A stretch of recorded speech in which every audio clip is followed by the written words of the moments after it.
প্রিয় পারমিতা, প্রথমেই তোমার কাছে ক্ষমা চেয়ে নিচ্ছি তোমাকে না জানিয়ে ফ্ল্যাট থেকে আমার সব জিনিস নিয়ে বেরিয়ে আসার জন্য।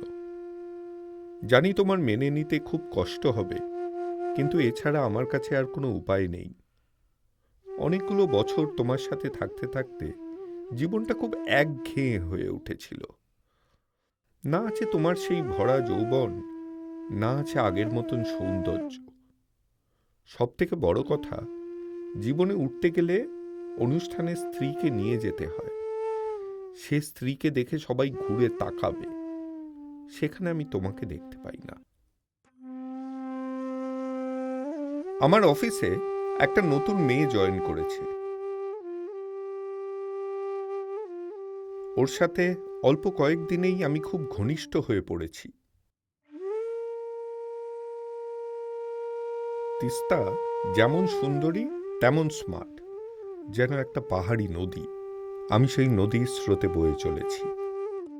আমরা আর 5টা সুখী দম্পতির মতো বিয়ে করে সংসার করতে চাই।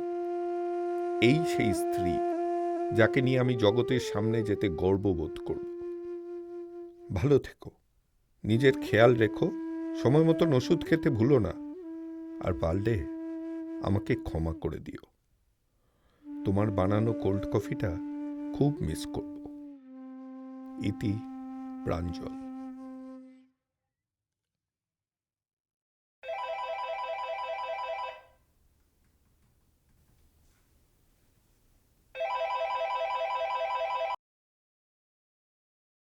হ্যালো, বল। কিরে, কি খবর তোর? কোনো পাত্তাই নেই।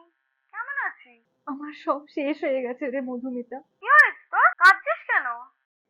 প্রাঞ্জল আমাকে ছেড়ে চলে গেছে ওর অফিসের একটা মেয়ের সাথে। ওরা বিয়ে করবে। কি বলছিস রে? তবে আমার আগেই সন্দেহ হয়েছিল। সেদিন সাউথ কলকাতার একটা ক্যাফেতে প্রাঞ্জলকে দেখলাম একটা মেয়ের সাথে। একটাই কফি শেয়ার করে খাচ্ছিল। আমার বানানো কোল্ড কফি খুব প্রিয় ছিল রে। এখন আমি কি করব? কি নিয়ে বাঁচবো? একটু শান্ত হ পারমিতা, এত কান্নাকাটি করিস না। কান্নাকাটি করলে শরীর খারাপ করবে যে। তিস্তা নাম ওর। ও নাকি পাহাড়ি নদীর মতো চঞ্চল। আচ্ছা তুই বল, আমি কি এতটাই কুৎসিত? আমার মধ্যে কি কিছুই ভালো নেই? শুধু মুখ সুন্দর হলেই কি সুন্দর হয় রে? তোর মতন মন আর কজনের আছে বল?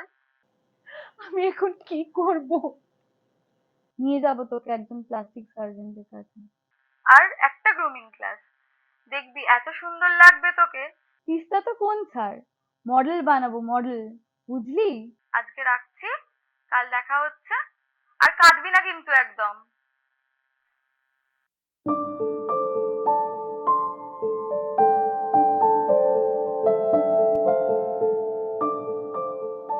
এই, ওই রাখ, বস, আয় এদিকে,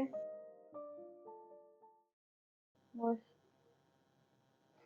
তাহলে কেমন লাগছে নিজেকে দেখতে?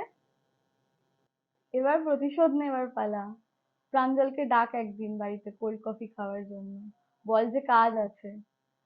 তারপর আমি এদিক দিয়ে তিস্তাকে ডাকছি। প্রাঞ্জলের লাইফ বরবাদ।